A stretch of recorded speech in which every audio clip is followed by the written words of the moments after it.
These are 18 reasons to speak ill of Dick Cheney now that he is dead as a doorknob. Dick Cheney was either the Secretary of Defense or the Vice President during the U.S. invasion of Panama, the U.S. invasion of Iraq, the second U.S. invasion of Iraq, 9/11, the U.S. invasion of Afghanistan, and all the scandals that went with all of those events. He never said the U.S. should not have committed any of those acts. Dick Cheney's horror show began way back before he was vice president. He was the Secretary of Defense under George H.W. Bush during the 1989 U.S. invasion of Panama that killed hundreds. Number 3, during the first Iraq War, Cheney, as Secretary of Defense, oversaw the bombing of civilian infrastructure in Iraq, destroying water, power, and other systems. Number 4, one of the worst episodes of the first Iraq War was the Highway of Death, in which Dick Cheney's Pentagon targeted, bombed, and killed countless Iraqi troops and others fleeing Kuwait, trying to get home. They were sitting ducks on a highway in the middle of a desert. If you haven't learned about the Highway of Death, like you look up the photos, it's insane. This is legitimately them seeing, I think thousands, maybe it was just hundreds, but I think thousands of people fleeing Kuwait because the U.S. had entered the war, fleeing Kuwait on a desert highway. It's a traffic jam, and they just bomb the shit out of them. So it's like desert as far as the eye can see, and then just every car and truck blown up on this highway. Absolutely horrific.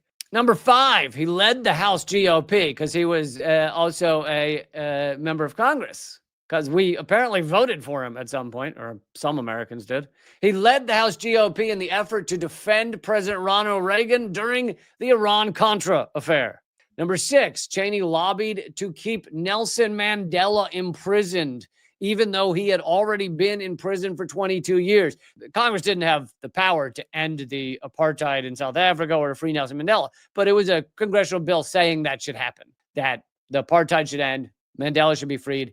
Cheney lobbied against that vote by Congress to say, no, Mandela should remain in prison, and apartheid in South Africa, the incredibly racist apartheid system, should continue. Number 7, he led the charge for the 2003 invasion of Iraq based on zero, or rather cooked, intelligence connecting Iraq to 9/11, as well as the false intelligence about WMD. The invasion killed over 1 million people.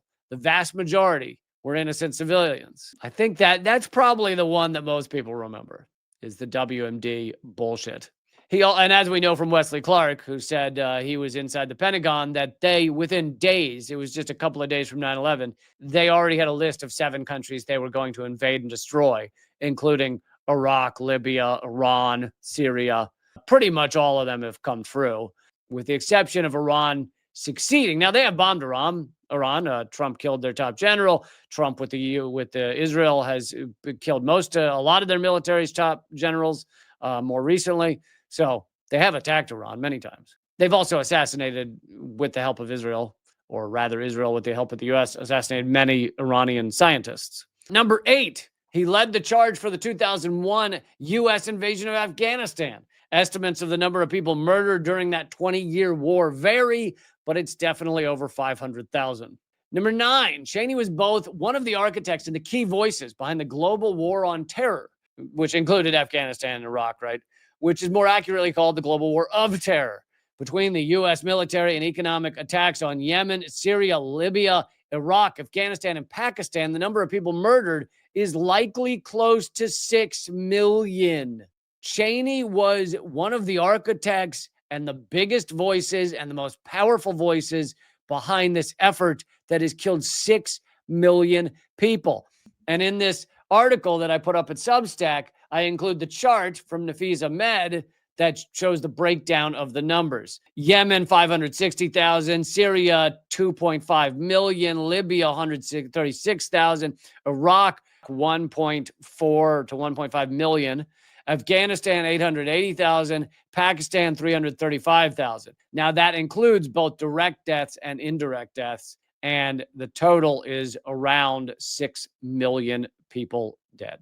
Cheney this is number 10, regularly and repeatedly misrepresented pre-war intelligence in order to manufacture consent for these wars. Number 11, he was one of the key figures pushing for and endorsing the use of torture When the torture report came out detailing the U.S. government's vast array of war crimes, Cheney said, "I'd do it all again in a minute." Number 12, he was an important champion of ripping up constitutional rights of Americans. For example, he pushed for warrantless wiretapping. Number 13, he had blatant conflicts of interest as both the vice president and a former CEO of Halliburton, who still had very strong ties to Halliburton. His energy task force was found to have detailed maps of Iraqi oil fields, adding evidence to the claim that the invasion of Iraq was about oil.